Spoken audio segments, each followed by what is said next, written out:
I never thought the words of my own son would cut me deeper than any stranger's insult. It was a Sunday afternoon family lunch, the kind of tradition I'd worked so hard to keep alive. My son, Daniel, leaned back in his chair, wine glass in hand, and smirked at me. "Dad," he said loud enough for everyone at the table to hear, "you really think that little retirement fund of yours is gonna keep you afloat? What is it now? A couple 100,000, maybe less. You'll be begging us for help in 5 years." Laughter erupted not from everyone, but from him, his wife, and even my daughter joined in nervously. My hands trembled as I gripped my fork. My wife, Linda, sat silently beside me, eyes lowered, as if she wanted to disappear. I tried to swallow the lump in my throat. I wanted to believe he was joking, but no, the glint in his eyes wasn't playful. It was cruel, a deliberate jab. "Daniel," I whispered, "why would you say that?" He shrugged.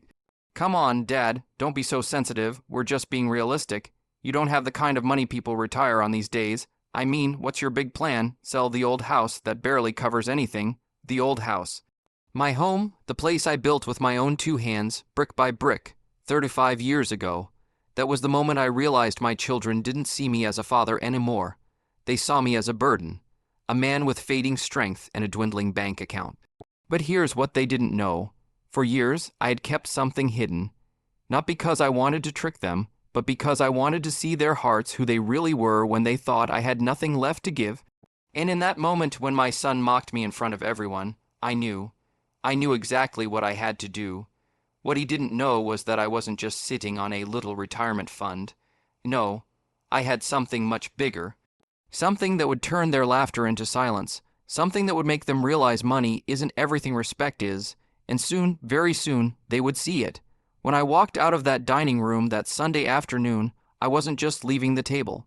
I was leaving behind a piece of my soul. My son's laughter still echoed in my ears. Dad's retirement fund, that's a joke. He had said, my daughter-in-law chuckled like it was the funniest thing she'd ever heard.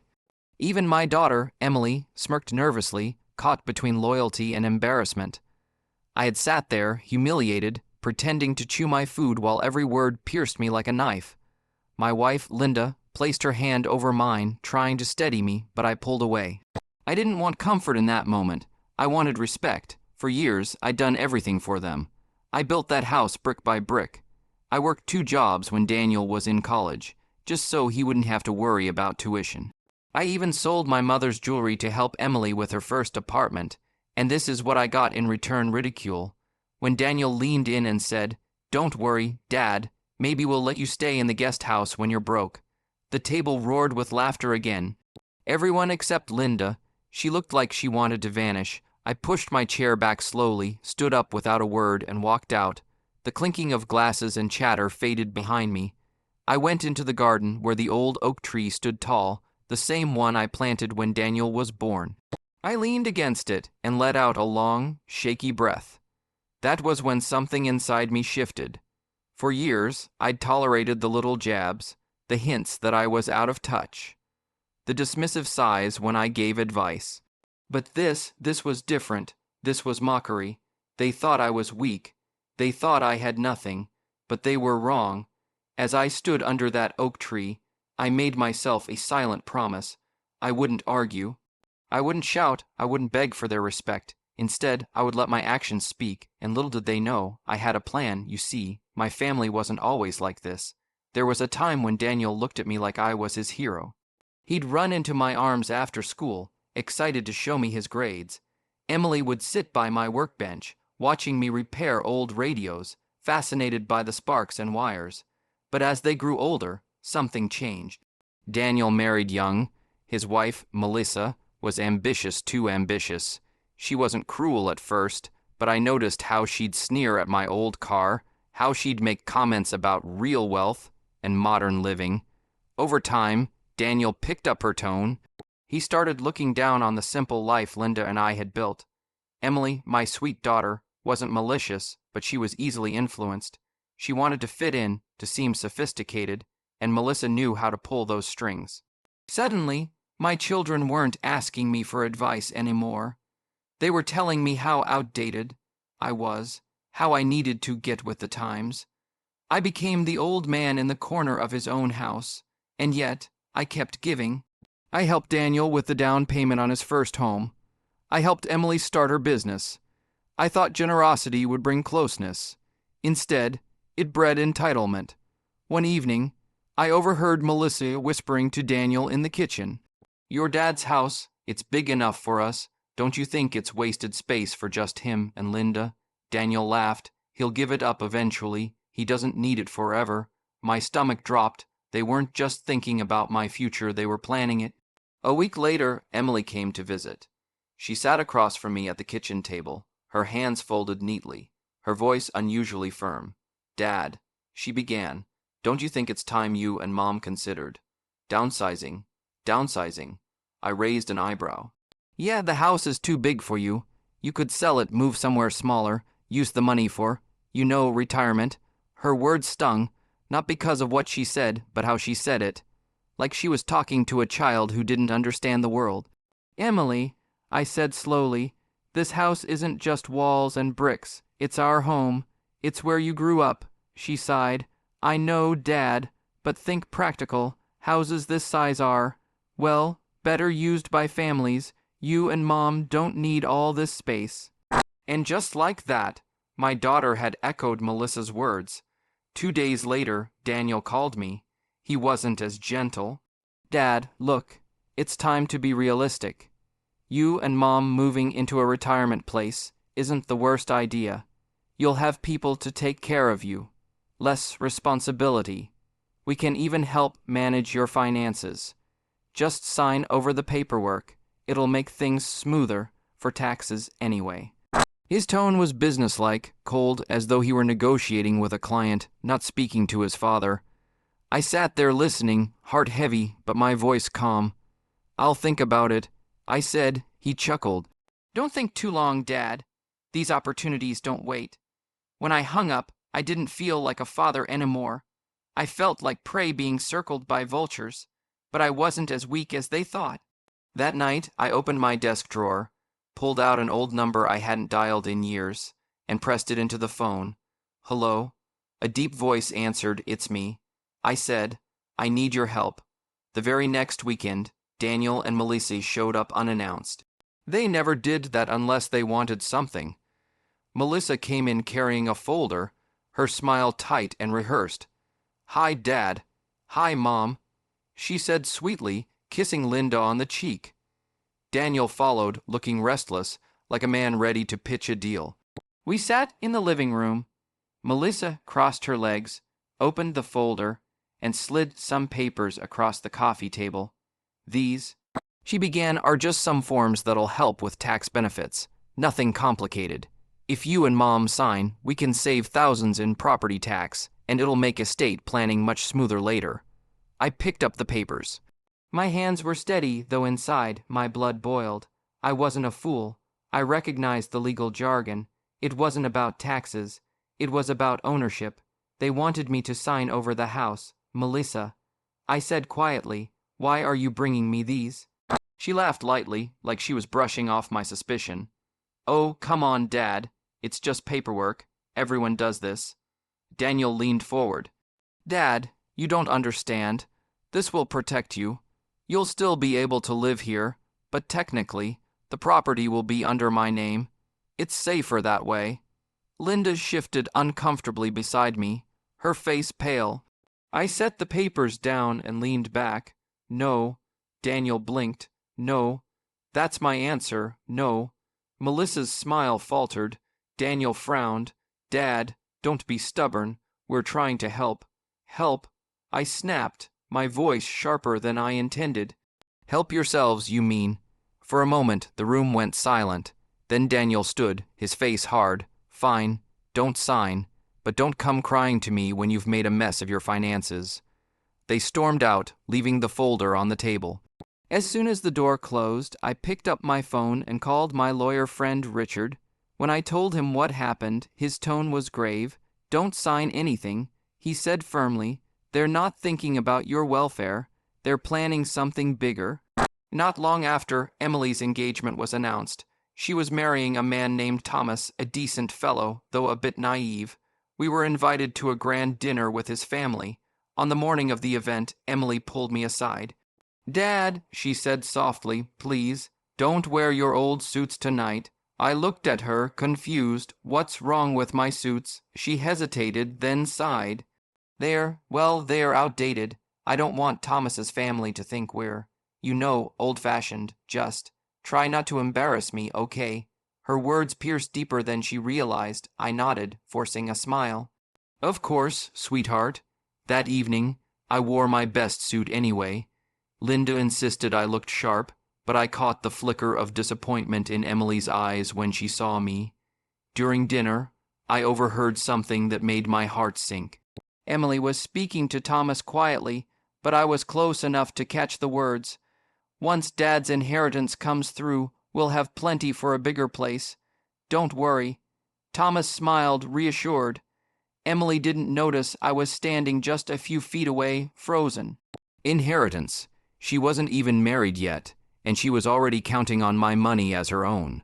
When we got home, Linda asked me why I was so quiet. I couldn't tell her, not yet. Instead, I sat in the dark living room, staring at the walls, wondering where I had gone wrong as a father. My children weren't waiting for me to enjoy my retirement. They were waiting for me to be gone. That night, I made a decision. I wasn't going to confront them directly, not yet. Instead, I would test them. The next time Daniel and Emily visited together, I sat them down. Linda watched anxiously from the kitchen doorway, wringing her hands.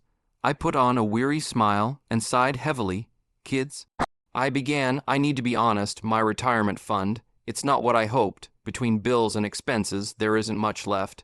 Daniel leaned back, smirking. Emily shifted uncomfortably, but said nothing.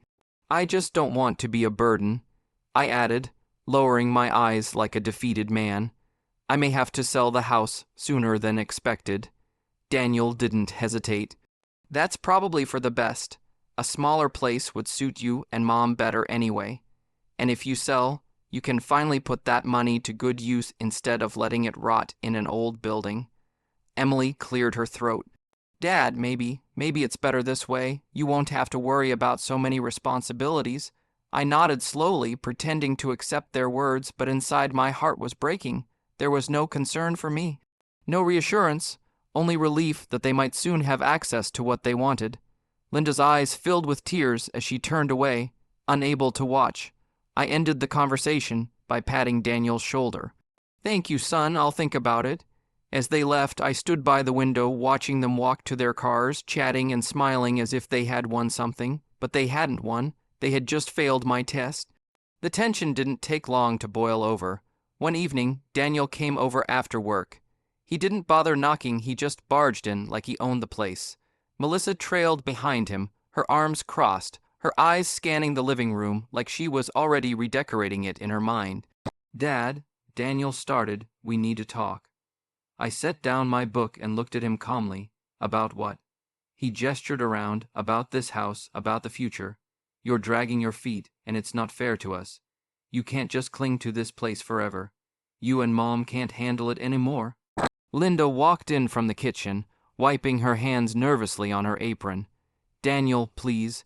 But he cut her off. "Mom, you know I'm right. Dad's not thinking clearly.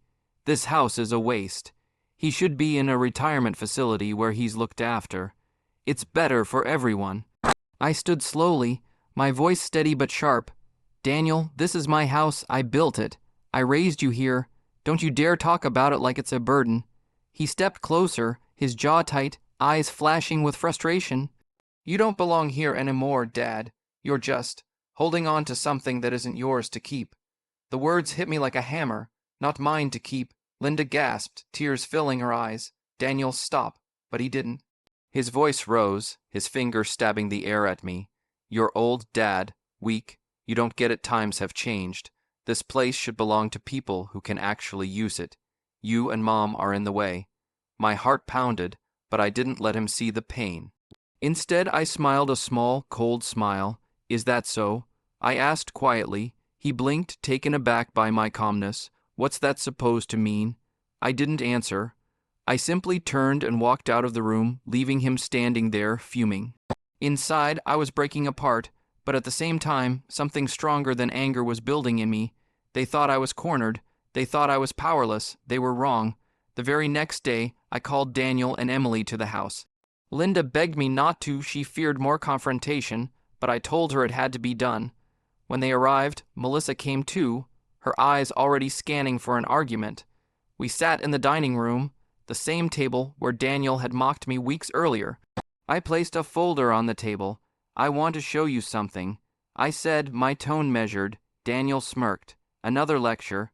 Ignoring him, I slid the papers out of the folder. "This," I said, "is the deed to a second property. A small estate not far from here. I bought it years ago." Their eyes widened. Emily gasped softly. Melissa leaned forward, eyes gleaming with interest. "You bought another estate?"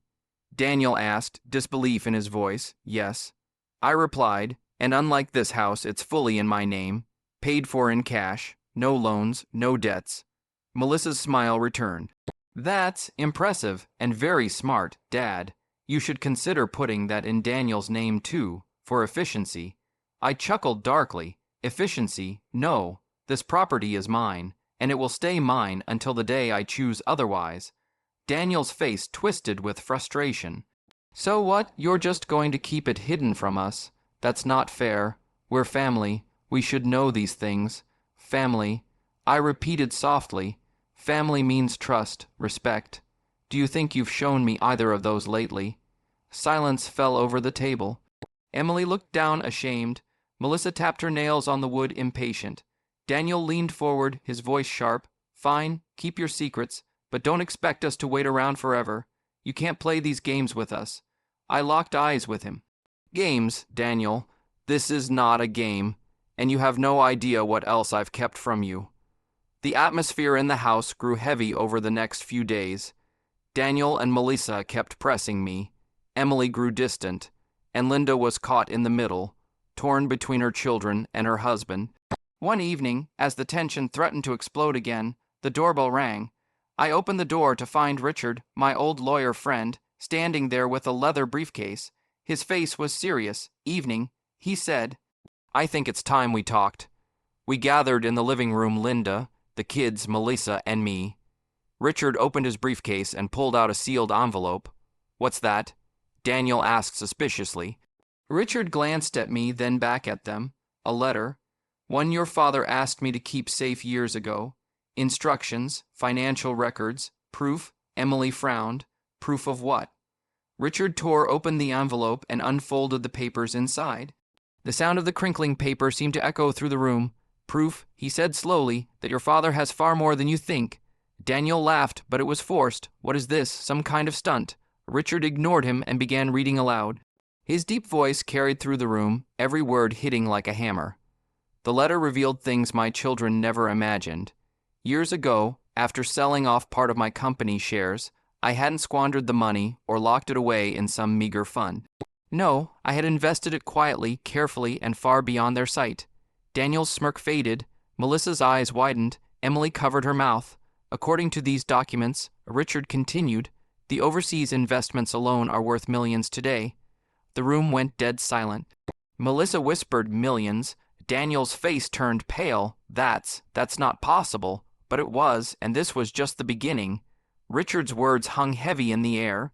My children looked stunned, their mouths half open, their eyes darting between me and the lawyer as if searching for some mistake.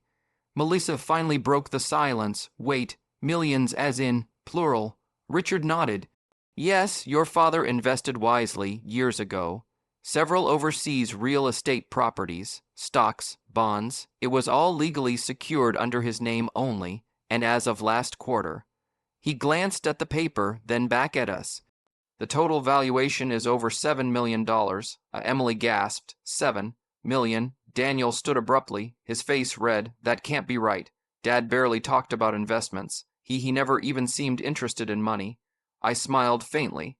"That's because money was never my goal. Providing for you was. But when I sold my company shares all those years ago, I didn't waste the funds. I planned, quietly." Melissa's eyes gleamed. 7 million.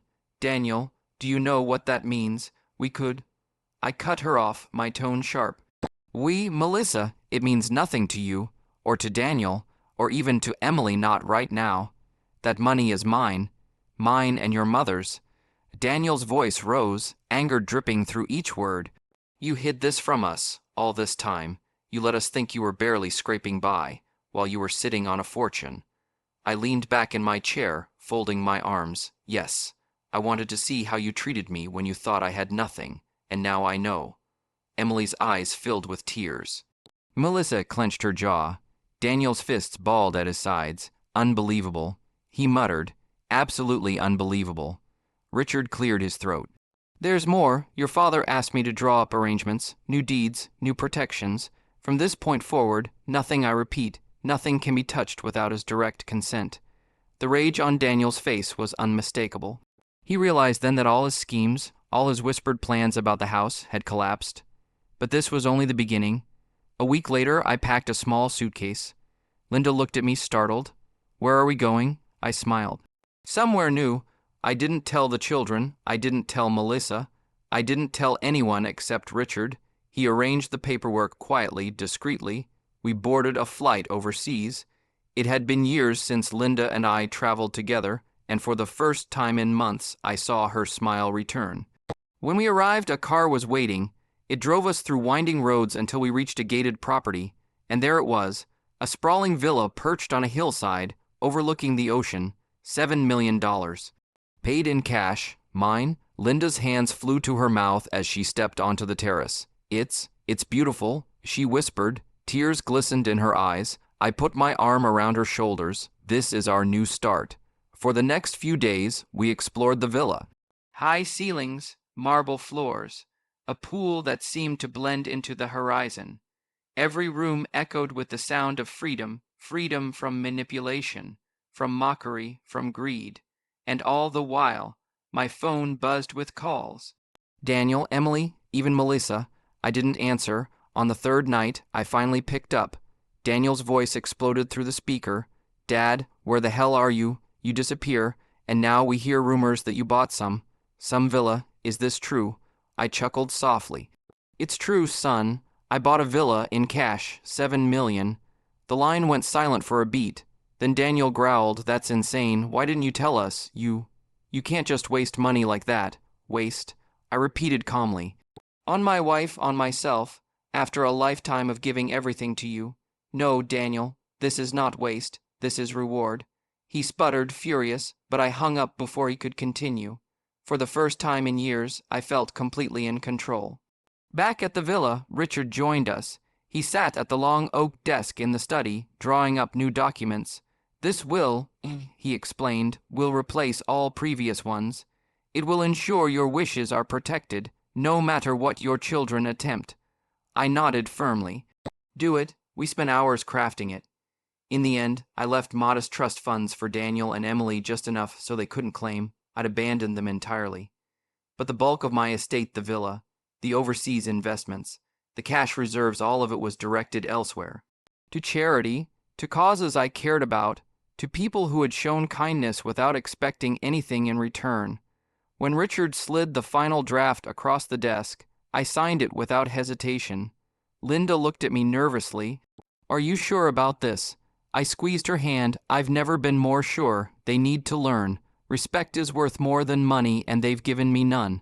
We thought the matter was settled, but I underestimated how far desperation could drive them. One evening, just as the sun dipped below the horizon, I heard shouting at the gates. I stepped onto the balcony and froze. Daniel was there, red-faced, fists pounding the iron bars. Melissa stood behind him, screaming at the guards.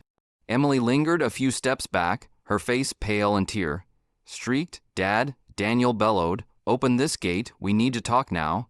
The guards tried to keep them out, but my children's voices cut through the evening air like knives. Dad, Daniel shouted again, his voice raw with fury. You can't lock us out. We're family. Melissa's shrill tone followed. You can't just run away and hide. We deserve to be part of this, of everything you're doing. Emily's voice trembled. Please, Dad, don't do this. I stood on the balcony, looking down at them. The ocean breeze cooled my skin, but inside, fire burned. For years, I had begged for their attention, for respect. For a phone call on birthdays, for a visit during holidays, for a word of kindness when Linda and I were sick. Nothing. But now, when they smelled money, they had crossed an ocean to pound on my gates. I motioned to the guard, let them in. Linda's eyes widened. Are you sure? Yes. I said calmly. It's time they heard the truth in my house. Minutes later, the doors swung open. My children stormed inside, their shoes echoing on the marble floor. Daniel led the charge red, faced and shaking with rage. Melissa trailed behind, her eyes sharp, calculating. Emily looked broken, as though she had been dragged here against her will. Daniel jabbed a finger at me. What is this, huh? Some kind of test, some twisted game to humiliate us. You buy a $7 million villa and think you can just disappear. I stared at him evenly. This isn't a game, Daniel. It's life, my life, and your mother's, something you forgot about long ago. Melissa scoffed. Don't twist this, Dad. We're your children. That means something. Yes, I said quietly. It means responsibility. It means sacrifice. It means love, all of which I gave. But tell me, Melissa, when was the last time you showed any of that to me? Her lips parted, but no words came out. I turned to Emily. And you, sweetheart, you've been silent through all of this. Why are you here? Tears filled her eyes, because I didn't want to lose you, but they insisted I come. Daniel growled, stop deflecting. We're not here for speeches. We're here for answers. I took a deep breath, then you'll get them. We sat in the grand living room, the sea visible through towering glass windows. My lawyer, Richard, had flown in just hours earlier. He sat beside me with a folder in his lap. Daniel paced like a caged animal. Melissa tapped her nails against the armrest, her eyes darting nervously. Emily sat quietly, staring at the floor. Richard cleared his throat. Your father asked me here for one reason, to make everything clear. Daniel threw up his hands. Finally, Richard opened the folder, slid a document across the table. This is the final will. It replaces all previous versions. Daniel snatched it, scanning furiously. His face reddened with each line. What is this? He stammered. Trust funds. Pennies compared to what you're sitting on. And the rest the villa, the investments to charity. He slammed the papers down. You've lost your mind. Melissa leaned forward, her voice sharp. You can't do this. We're your blood. Strangers don't deserve our inheritance. I leaned in, my voice low but firm. You forfeited your inheritance the day you treated me like a burden instead of a father. Money doesn't bind us. Respect does, and you've shown me none. Daniel's chest heaved. You're punishing us. For what? For living our lives. No. I said evenly. For forgetting who gave you those lives. Emily's lips trembled as she whispered, Dad, please, maybe this isn't the way. I looked at her gently. Emily, I left you something, enough to start over if you choose, because I still see hope in you. But Daniel, Melissa. I shook my head. I owe you nothing more. Daniel slammed his fist on the glass table. This is a joke. You think you can humiliate us like this. You think we'll just walk away. Melissa's voice dropped, dark and venomous. You'll regret this, Dad. You'll regret cutting us out. I stood slowly, my shadow stretching across the marble floor. No, children, the only regret I carry is ever believing money could buy me your love. Daniel lunged forward, snatching the papers from the table, crumpling them in his fists. You can't do this, he roared. We won't let you throw everything away on strangers. Melissa joined him, her voice shrill. If you think we'll just accept this, you're wrong. We'll fight you. In court, in public, everywhere. Richard rose calmly. You can try, but the law is ironclad. Your father's wishes are protected. Daniel turned on him. Stay out of this, old man. I stepped between them. My voice, though low, carried the weight of decades. Enough. This is my house, my decision, my life. If you cannot respect that, you can leave. Daniel's eyes blazed. You'd really choose strangers over your own children. I met his stare, unflinching. I'd choose dignity over greed. Every time. For a long moment, silence filled the room. Then, slowly, Melissa grabbed Daniel's arm. Let's go, she hissed. We'll find another way. They stormed out, their footsteps echoing angrily down the hall. Only Emily remained. She stood quietly, tears spilling down her cheeks. Dad, She whispered, "I don't care about the money. I just don't want to lose you." I walked to her, pulled her into an embrace. "Then you haven't lost me, not now, not ever."